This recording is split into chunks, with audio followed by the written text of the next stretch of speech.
ওনার মেয়ের বয়স সাফুরা, বয়স 8 বছর। ভাবলেন এই ছেলেটারে যদি 10 বছর কাজে খাটানো যায়, আমার মেয়ের বয়স এখন 8, 10 বছর পরে বয়স 18, বিয়ে দেওয়ার উপযুক্ত বয়স, জামাই নবী পাওয়া যাবে। শোয়েব আলাইহিস সালাম প্ল্যান করে ফেললেন। দেখেন এক একজন নবী কি ভিশনারি ছিলেন। শোয়েব আলাইহিস সালাম বললেন থাকো, ছাগল চড়াও। যেই নবী রাগের চোটে মানুষের থাপ্পড় মেরে মেরে ফেলে, ওই নবীর দিছে ছাগল চড়াইতে। মুসা আলাইহিস সালামের চেহারার নূর দেখে উনি বুঝে ফেললেন এটা ভাবী নবী, মানে ভবিষ্যতের নবী হতে যাচ্ছে। চিল্লায়ে বলেন আল্লাহু আকবার।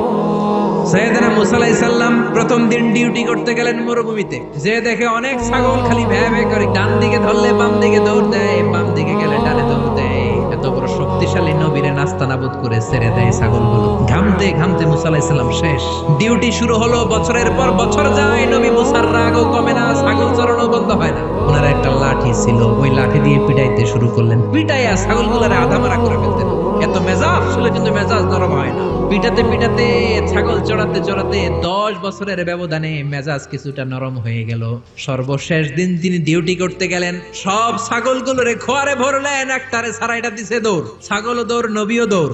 অনেক দূর যাওয়ার পরে ছাগলটারে খপ করে ধরেছে। এবার মনে খুব ইচ্ছা জাগতেছে মাথার উপর থেকে ধপাস করে কাসার মারবে, কিন্তু আসার মারলে ডিউটির টাইম আরো বেড়ে যাবে। যেরকম ঠিক কিনা? সাইয়েদনা মুসা রাগের চোটে কি আর করবেন, ছাগলের 2 পা ধরে ঘাড়ের মধ্যে নিলেন। ঘাড়ের মধ্যে নিয়ে শান্ত বালকের মতো সাইয়েদনা শোয়েব আলাইহিস সালামের কাছে ফিরে আসলেন। চিল্লায়ে বলেন আল্লাহু আকবার। এজন্য সব নবী ছিল রাইল গানাম, ছাগল চড়াতেন। এই দুনিয়ার এমন কোন নবী নাই যেই নবীরে দিয়ে আল্লাহ ছাগল চড়ায় নাই, কারণ ছাগল সবচেয়ে টেরা জাতি। আবার মানুষের মধ্যেও কিছু টেরা মানুষ আছে না নাই? সোজাটা বোঝে না, বাঁকাটা, ভালোটা বোঝে না, মন্দটা, হকের কথা বলে না, শয়তানের দিকে দৌড়ায়, এরকম আছে না নাই? এজন্য আল্লাহ চাইলেন ছাগলকে আগে মানুষ করো, ছাগলগুলোরে ভালো করো, তখন মানুষগুলোকে ভালোভাবে মানুষ করতে পারবে। কোন ঠিক কিনা?